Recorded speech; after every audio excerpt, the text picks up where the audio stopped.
1, 2, 3. While our weekly shows are edited to time for broadcast on public TV and community radio, we offer to our members and podcast subscribers the full uncut conversation. These audio exclusives are made possible thanks to our member supporters.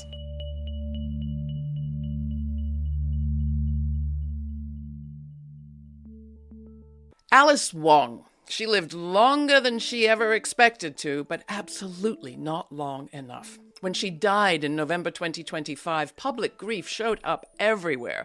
She was hailed as an oracle, a visionary, the first disabled public intellectual, and her loss was mourned by disability justice activists, writers, readers, journalists, editors, and colleagues in the movement against genocide in Gaza and beyond. She was mourned by feminists, scholars, healthcare workers, hackers, masses of social media followers, and StoryCorps colleagues, by people inside the institutions of philanthropy and government where she'd served, and by the many so-called outsiders who read her stunning memoir, Year of the Tiger, An Activist's Life. So who was Alice Wong? For us, she was one of those great guests who got away. We never got a chance to talk with author, editor, activist Alice Wong in her life. So today we have invited two people who knew her well and collaborated with her in her work.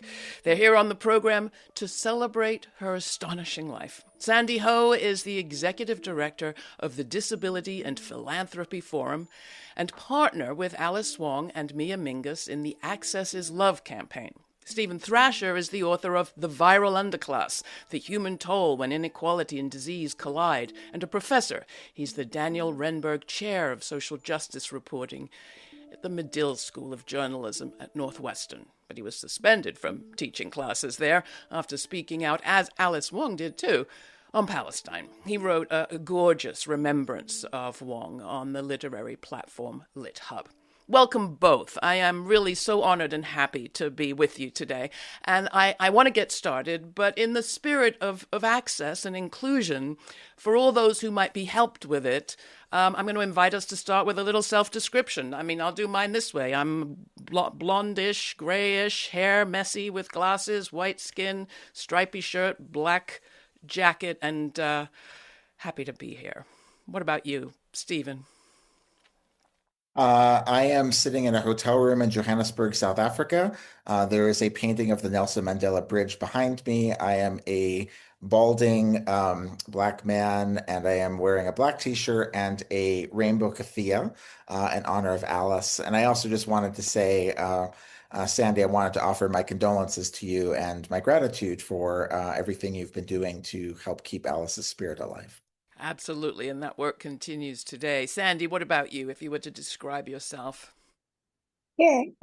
Everyone, my name is Sandy Ho. I'm a Asian American disabled woman. I'm sitting in my wheelchair. I have short, dark, curly hair, and I'm wearing a blue button-up shirt. Behind me, the pink and yellow couch, and then on the wall is a Lego galaxy and some flowers. Beautiful. Thank you both. I appreciate that. How did you both meet, Alice Wong? How did you first encounter her, Sandy? Sure. So, much of my friendship with Alice was over text and emails. I first met her back in the days of Skype, and this was about 15 years ago. And at the time, I was working at a young women's mentoring program for young disabled women who were mentored by older disabled women. And I myself was also seeking my own role models, and I came across Alice Wong's letter to her own younger, Asian American disabled girl, and I essentially cold emailed her and very generously responded, and we just fell into a very long conversation where she asked me a lot about myself and my family. Beautiful. What about you, Stephen? How did you and Alice connect? We first connected through Twitter, and as other people noted, Alice was the epitome of the good days of Twitter. And I believe we first started interacting around 2014, 2015. I was a writer for The Guardian, and I was reporting on the Michael Brown shooting in Ferguson, Missouri, and really covered the Black Lives Matter movement in depth for a couple of years. And I think I started interacting with Alice about that. She was both interested and a supporter of the Black Lives Matter movement. But I think we first initially interacted when we were writing about how many people who are disabled were affected by police violence. And there was this run of time, I'd say 6 months, 12 months, where there was all this really good and interesting data coming out challenging policing and looking at different ways of it. And it wasn't just that Black men were disproportionately being killed by police, but it was people who are disabled who often either didn't know how to respond to police commands or were confused by them, or of course the police were not, taking notice of people who were deaf and whatnot and communicating with them. So that's how we first started. And like Sandy said, it was a lot of texts, a lot of phone calls. I only got to meet her once in San Francisco, which I can tell you about in person. But she was one of the main intellectual interlocutors and writers that I was in contact with over the last decade. And there were a few days, I think, over that time where I was not in touch with her or affected by the things that she taught. Well, so that our audience can meet her, at least virtually, we're going to play a part of the video that the MacArthur Foundation made when they awarded her their much vaunted 2024 Genius Award. Here's some of that. Disability is so much more than pain, trauma, and tragedy. There's creativity, adaptation, and talent that comes from living in a non-disabled world. I'm Alice Wong, and I am a writer, editor, and disability justice activist. Disabled people hunger to see themselves accurately depicted, and I built my platform because there are so few spaces for us and by us. As a writer and editor, I address the lack of disabled voices in publishing, journalism, and popular culture, and illustrate the systemic ableism that renders disabled people as disposable burdens and objects of pity. Storytelling is a powerful form of resistance. It leaves evidence that we were here in a society that devalues, excludes, and eliminates us. Eugenics is not a thing of the past. Many people think having a disability like mine is a fate worse than death. The systemic ableism that I and millions of us face every day tells us that we don't matter, that our lives are too expensive and not worth saving. I want to change the way people think about disability from something one-dimensional and negative to something more complex and nuanced. There's such diversity, joy, and abundance in the lived disabled experience. We are multitudes. In your gorgeous remembrance on LitHub, Stephen, you wrote, quote, Alice helped decolonize disability communities of their often white-centered nature and acted as a bridge between so many interdependent related struggles. Can you elaborate on that? Yeah, Sandy said Alice was very much an Asian American woman. And a lot of disability writing, as I first came to it, was often quite white-centered. Alice was brilliant in writing about her own experiences of an Asian American woman. And particularly, I remember talking to her. I interviewed her at length for my book, The Viral Underclass, and ended up quoting her. She's the first page of my book, a quote from her. But she was a very funny and also a very angry person. And I remember talking to her about the ways that she had been conditioned as a disabled Asian American woman to be conditioned to try, to accept crumbs, to not complain, to be very docile. And so I thought that she was really brilliant in bridging together not just Asian American communities, but queer communities, LGBTQ communities, all the communities where your body is made to feel like it doesn't belong. And I think that she did that, really brilliantly in drawing upon her own experiences as an Asian American woman, but understanding that she was also an ally in all other communities, and that was a way that people could understand that we are not independent, we are interdependent. And so I initially saw that, most strongly with the Black Lives Matter movement.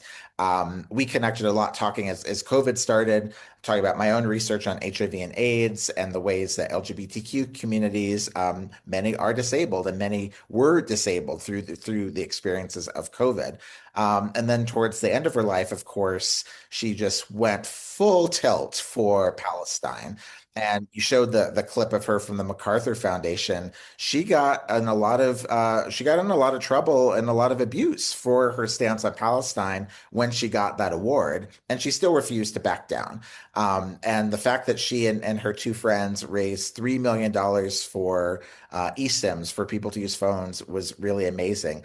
And she did, I think that she had a straight up interest in the Palestinian community and alliance, but she also really used a disability frame that was, powerful. We were seeing people made disabled on videos. We ended up having the biggest cohort of disabled children ever recorded through this event, and she had such compassion. I think at times fear, but a lot of compassion for the very frightening ways people with Down syndrome or people who had deafness were experiencing the genocide, and she just went full tilt for those people and is beloved. It was really, really touching seeing how beloved she is in Gaza. Yeah, we've had the actress comedian Maysoon Saeed on this program, who's talked about the Palestine crisis as a disability crisis and mental health crisis. I'm coming to you, Sandy.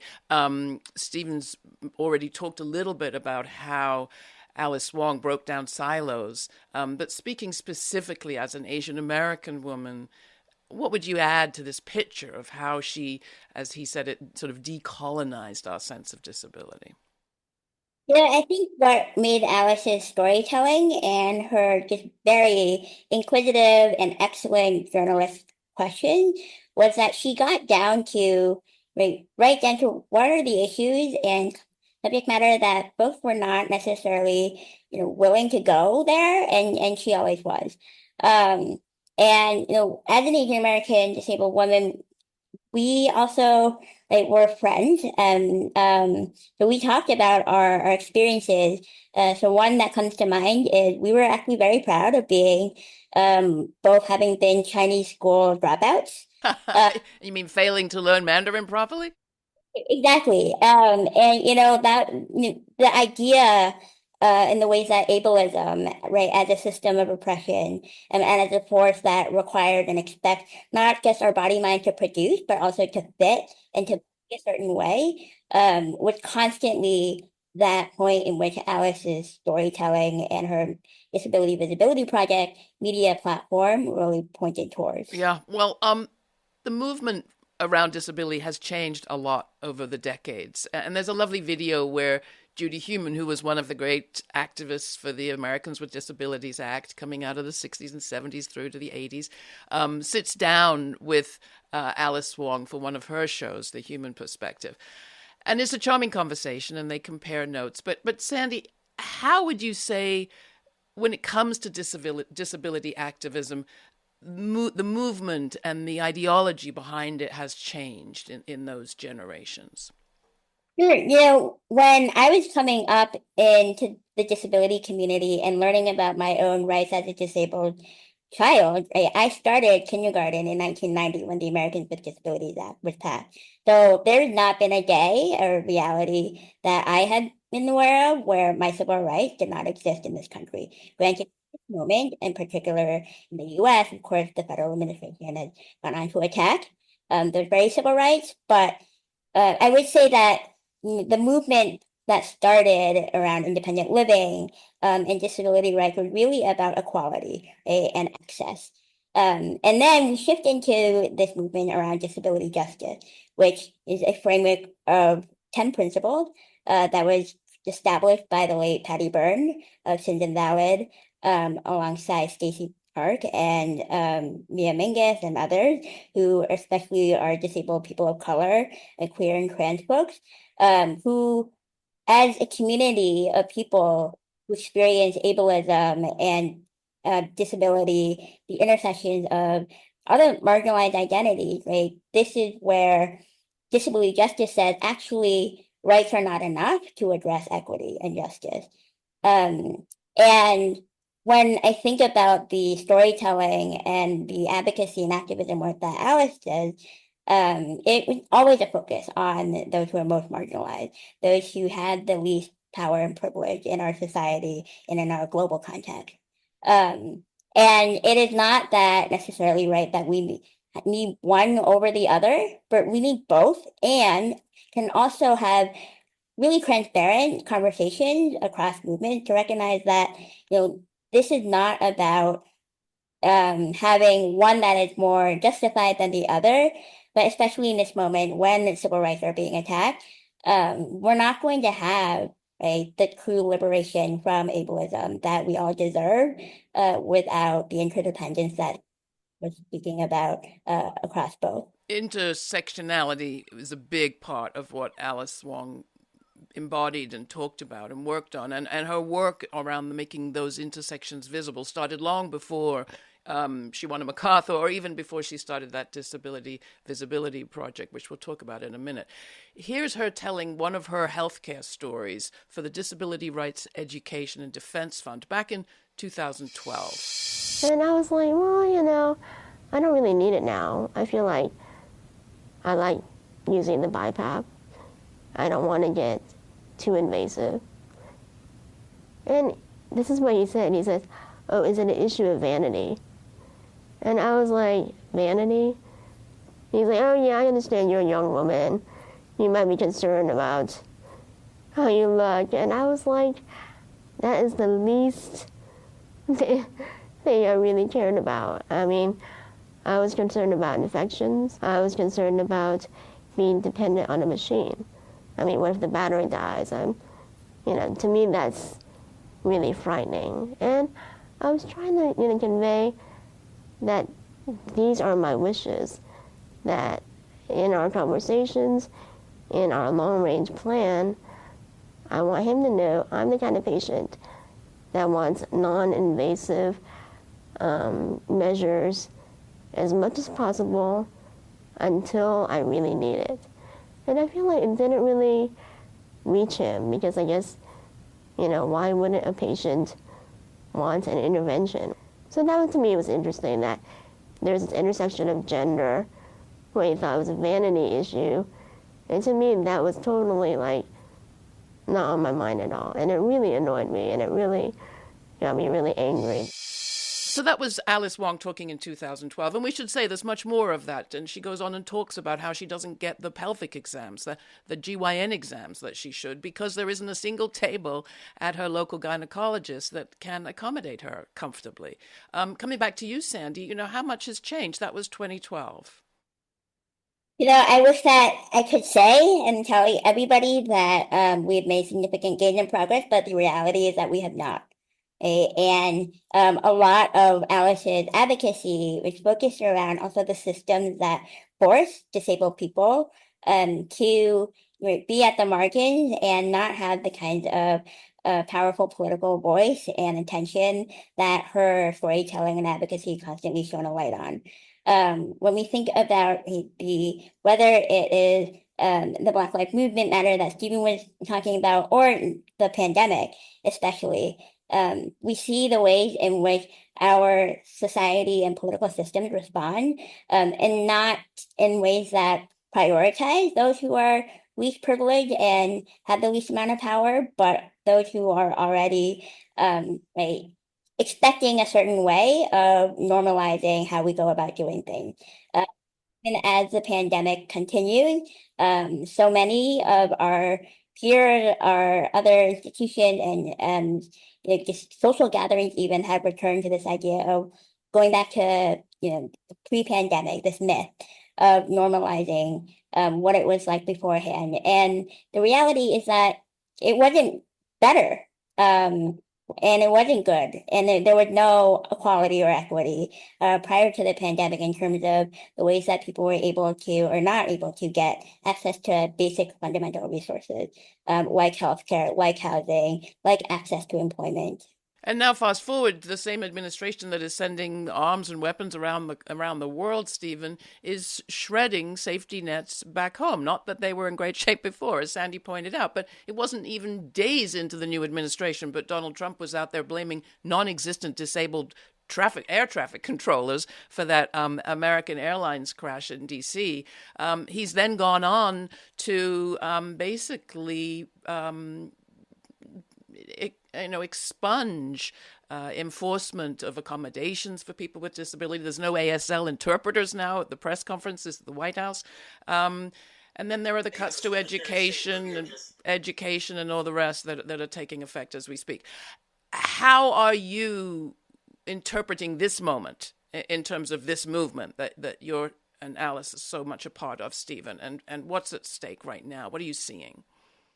Well, a couple of things. Yeah, you were listing all these examples, and some of it might seem small, like Secretary of State Rubio just changed the font back from Calibri to Times New Roman. And I didn't even know until I was reading about this that there are many reasons why people who experience low vision might have the font might be better for them. And the administration is going out of its way to try to torture people who are disabled. The way that I think about it elaborate is what you mean by that, because that's a big statement. Sure. They're even making fun, under this word that I don't even like to use, woke, because it is a noble Black vernacular origin of what it means to be, waking up to the world and understanding the world. And they're sort of saying this font is woke, we're going to get rid of it. But they know they're just doing it to distress people who are disabled and to create the idea that, doing anything that accommodates people is somehow weak. It's also very misogynist. I think that, they think it's feminine. They'll say it's gay. They think this is the undercurrent of all they're doing, but they're really trying to torture people and exclude them who are trying to participate in their government. I think about Alice a lot, and I feel very sad that of course that she's gone, and there's so many times that I'm thinking about her. And one of the first disabled activists I ever knew, who was named Beverly Edmonds, she was a friend of my parents. She worked on anti-apartheid campaigns, and I think one of the things that the Trump administration probably doesn't consciously know they're doing, but is going after disabled activists who use their time to try to create change. And I think that's one of the things that they really despise, is that they think anyone who's disabled should be doing nothing, grateful for whatever crumbs are thrown their way, and they resent the fact that people who might have time are using that time to provide care to other people. And so I wanted to share one thing that I've been thinking about with Alice. I don't want to claim that this is how she'd think, but I want to say this is how she's influenced my thinking. It's the passage this week of two MAID bills, medical assistance in death bills, that passed both in Illinois and in New York State. And this is one of the issues that Alice changed my mind on 180 degrees. I had been very supportive of assisted suicide laws. And on some level, I do think that if people want to end their lives without stigma, they should be able to. I've had suicides in my own family. But from a disability perspective, Alice really encouraged me to look at what was happening in Canada, to read the accounts of people who were living with disability. And there in Canada, there was a lot of economic pressure to think about doing MAID. And it is undeniable that it is easier to get an appointment and get permission to seek out death than it is to find pain medication, than it is to find physical therapy, and certainly to find housing. And this is one of the ways I think Alice was really great at focusing the most marginalized. She would think, don't think about the situation of a person who's maybe not been disabled their whole life, and now they're looking for kind of the least painful way to end their life. Think of it from the perspective of someone like Alice, who's had a lethal disease her whole life and faced pressure her whole life to be institutionalized, and face the stigma and pressure her whole life to kind of go away. And refused to do so, and said, I live a life of meaning and value. It is a deep and examined and joyful life.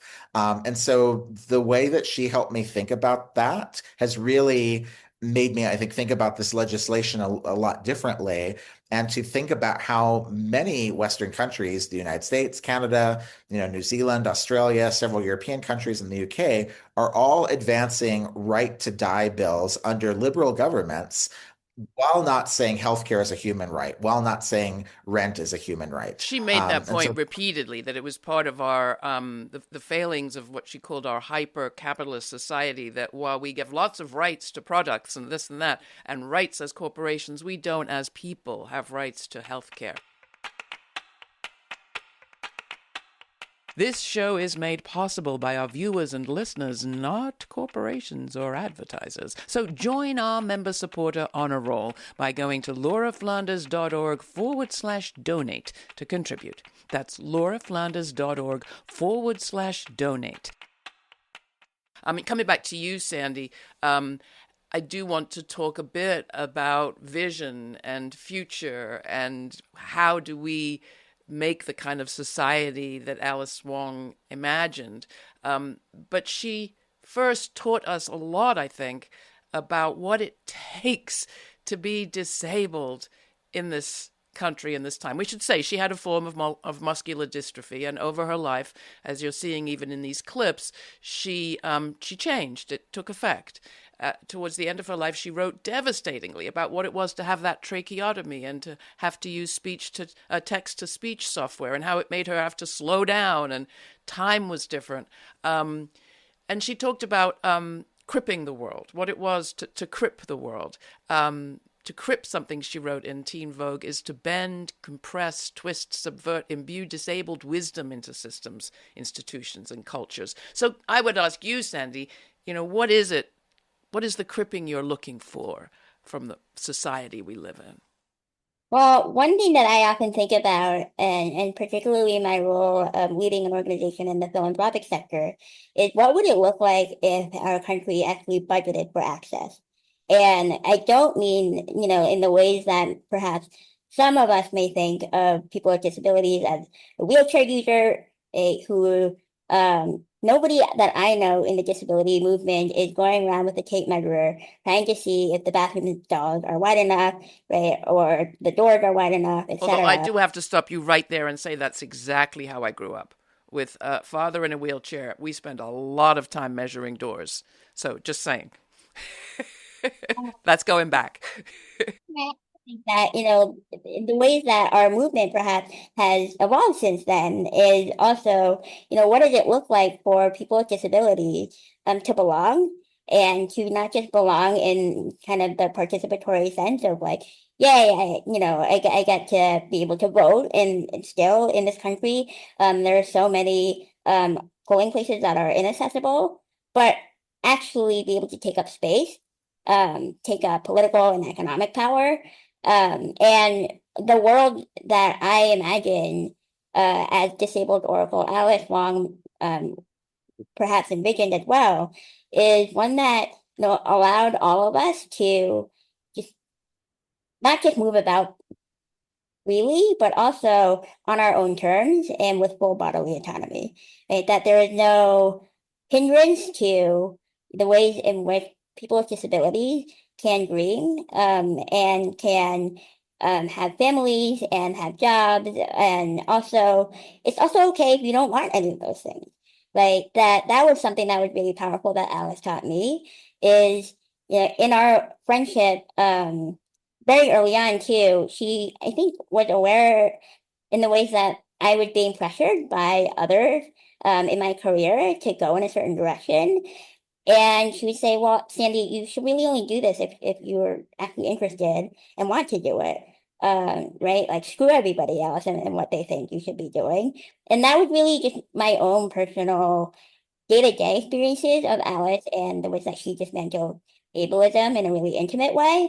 And when I think about that future, I am very concerned about the present in which that future is even going to happen. Because when we hear about the dismantling of the special education department in the US, the largest budget in our country, and of course, students with disabilities spans into adulthood as well. But I think about the opportunities that I had, right, coming up as the Americans with Disabilities Act was passed, and some of the vastly now different experiences that students with disabilities in public schools and private schools and colleges and universities are having their early education shuttered already. And the reality is if we are not going to have a thriving young people with disabilities, then we're not going to have disabled adults. We're not going to have disabled elders.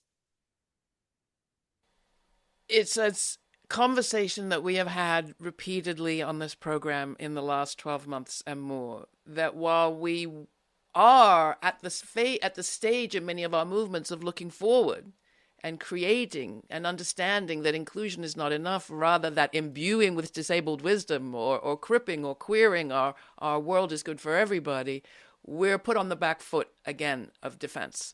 And Stephen, I wonder what you're making of that. Like, how do we fight that rearguard action? I mean, I think Alice wrote about it, about her ambivalence about defending flawed institutions, but flawed institutions that were the ones that we were under attack. How do you think about it in this moment? Well, I think Alice, I'm thinking so much of Alice, and I feel like I'm about to cry. She went on the offense. She did not just go on defense, which I admired. She believed that we had the right to be whole people, in our sexuality, and our bodies, and our careers, and our emotions. She went on the offense with the Democratic Party. On the one hand, I think she understood very clearly, and I interviewed her about it, for my book. She understood the danger of the Trump administration, but she also said she wasn't going to vote for Kamala Harris over Palestine. And so she went on the offense to the Democrats and say, "No, you earn my vote. Don't make me come to you to vote for you."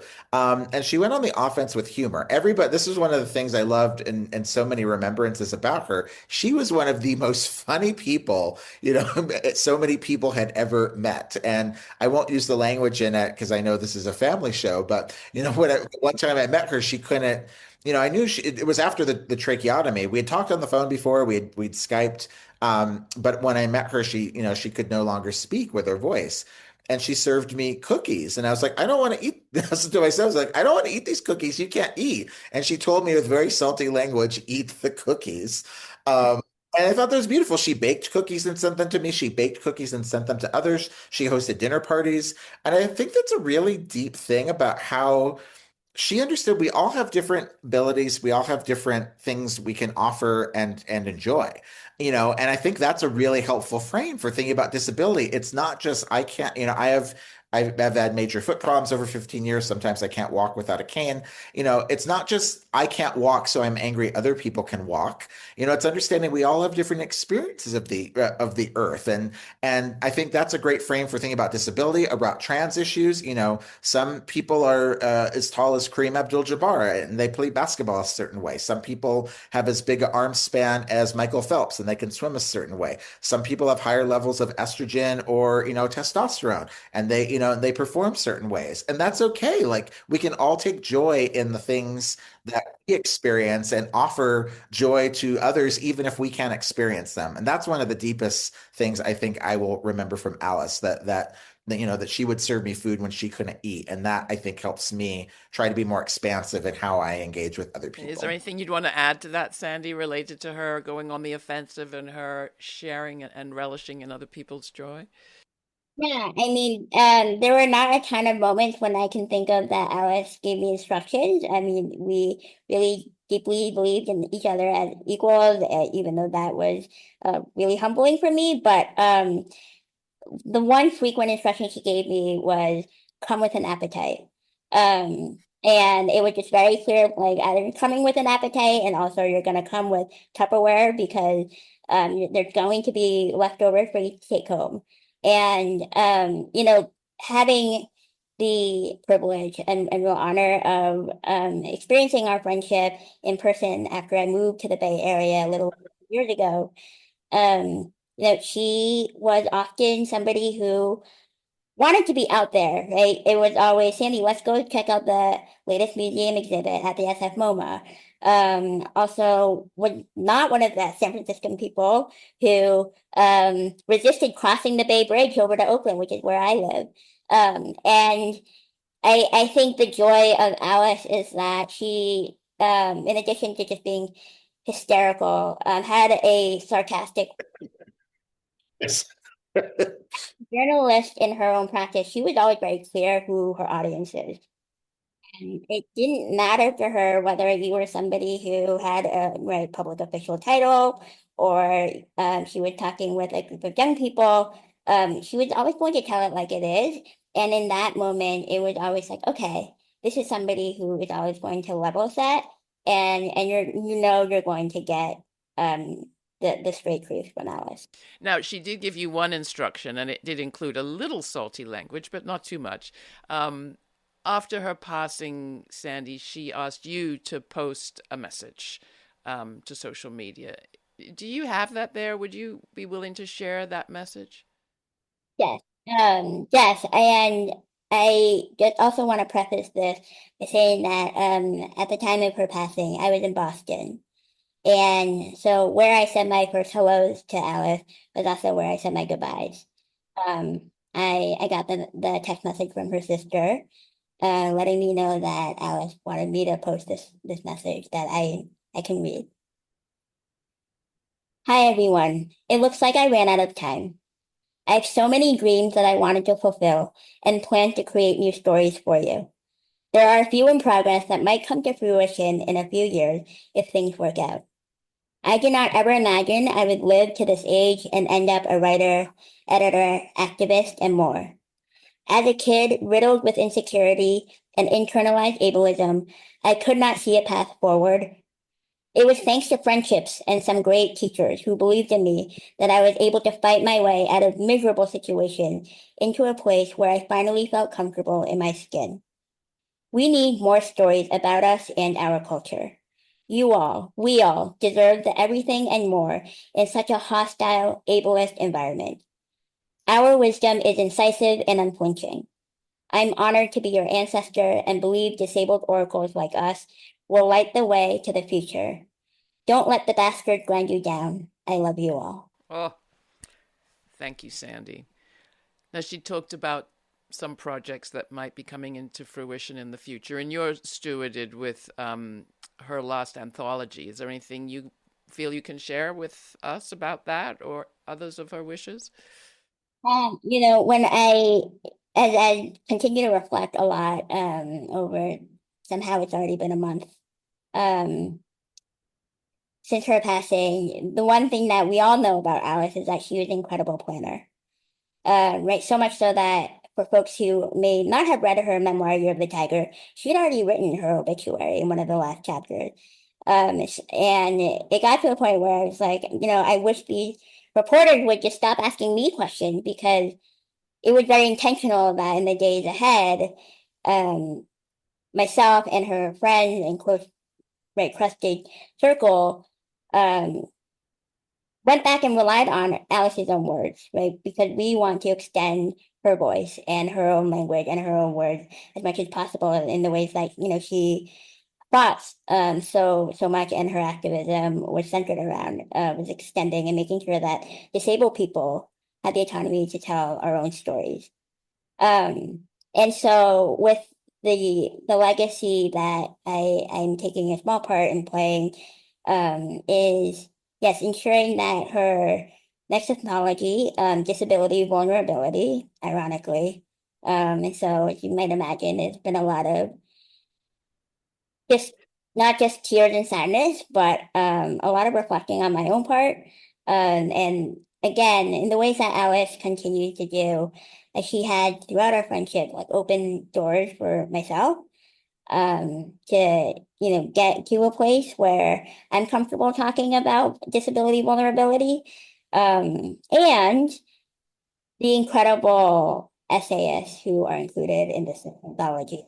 They're great, for their grace and patience. And also, I'm really excited and honored to be ushering this into the world at a time when, again, Alice continues to show up when the world needs her most. And that disability visibility project that she began years ago is still going strong. It's still out there. People are recording their stories. What began as a collaboration with StoryCorps continues, and it's gotten much bigger. Stephen, you interviewed Alice for your book on the Viral Underclass. When you think about her contribution and the contribution of DVP, what do you want to pull out and lift up? Well, I mostly the first words in my book are the world is one big petri dish, which is something Alice said to me, that I think is so cosmic in its scale of how we have to think about relating to other living beings, including microorganisms we can't see. But I think the main thing I want to do is try to let her speak for herself. So my contribution that I'm trying to make to this is that I had a 70-minute Zoom interview with her for my book. And we talked about when she could no longer speak, we talked about, do you want to release this? And she thought about it. And she was actually thinking about using it for some process, maybe to make her text to voice sound more like herself. And after she passed, I made the decision that I would make it public. I think she would be fine with that, because I want people to be able to hear. It's 70 minutes, mostly just of her, and she's so wise. And I really do think that she's going to be a philosopher of our time. That's that lasts for decades and centuries, because she was such a unique and beautiful and forward thinker. So yeah, the main thing I would say I want to leave people with is it's easy to find on the internet the interview that I did with Alice, and you can hear her talk herself. All right, well, And I we're going hope to that end with her talking herself as well. This is one of those stories that she recorded with her friend Mia Mingus for the Disability Visibility Project. Here's the two of them. It was released in 2016. In your blog, you write, "We must leave evidence. Evidence that we were here, that we existed, that we survived and loved, evidence of who we were, who we thought we were, who we never should have been, evidence that there are other ways to live, past survival, past isolation." I do wonder what kind of mark I'll leave. I think about that a lot, and hopefully this is something we could leave for everyone to enjoy. Sandy, the work of the Disability Visibility Project continues, and other work like it is out there, inspired by her, Alice Wong. Are there examples, projects of world creating with that disability wisdom that you are excited about right now, that you want us to find out more about? Sure. And the other piece that I would also add to this is that in the ways that Alice um, did not, unfortunately and tragically, live long enough to see the world that she envisioned create, I was made aware that WordPress has made the decision to host her website, Disability Visibility Project, for the next 100 years. And when I wow. think about the world building and what a privilege that future disabled generations will have already at their disposals, this is the kind of influence, right, and disability legacy weaving that Alice and her advocacy and activism leaves. And so from that, when I think about other projects, one comes to mind, the Society of Disabled Oracles, that she was also a part of. But people can check it out, but draws from the kinds of disability wisdom that Alice wrote about so often. I think about also the incredible center that is now in San Francisco, the San Francisco Disability Cultural Center, the country's first and only publicly and municipally funded disability cultural center. And this is powerful because, right, it moves us beyond just direct services and compliance, but to real the storytelling and the kind of disability culture that Alice's advocacy built upon.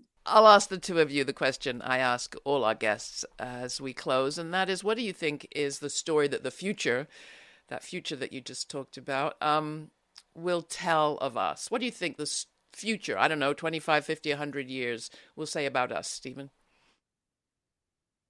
I think, unfortunately, we will look at the possibility of what COVID offered us to reorganize the world, and we saw glimpses of it. We saw a massive spending on public health. We saw a lot of interdependence, people acting to save millions of lives, and it gave us a blueprint for how to move forward in a much more equitable way, anchored in racial justice and disability justice. And we're seeing a really terrifying dismantling of every shred of how that happened. Not just the vaccine infrastructure, but the vaccines themselves. And I think Alice's voice will be one that is looked at in the future of understanding exactly what was happening in 2020 as the ramp up happened and as it was dismantled as well. Sandy, what about you? One of the many lessons that I've learned through disability justice organizing and activism is that in the future, I know that activists and the legacy that has been left by them will continue to shine a light on the ways that activism requires us to hold institutions and foundations and organizations, governments accountable to our communities. And, as Alice being one of them, I hope that the future also recognizes and tells stories of how communities still found each other and not just found respite and care of one another and solidarity, but also found joy. Because at the end of the day and in the end of this chapter of our time together, we have each other. And that's the enduring lesson that I've learned from the disability movement. Sandy, Stephen, thank you so much for joining us. It's really been a pleasure to spend this time with you and your memories of Alice Wong. Thank you so much. Thank you. Thanks for taking the time to listen to the full conversation. These audio exclusives are made possible thanks to our member supporters. Please join our members now by making a one-time donation or by making it monthly. All the information is at lauraflanders.org. And thanks again to all of our member supporters.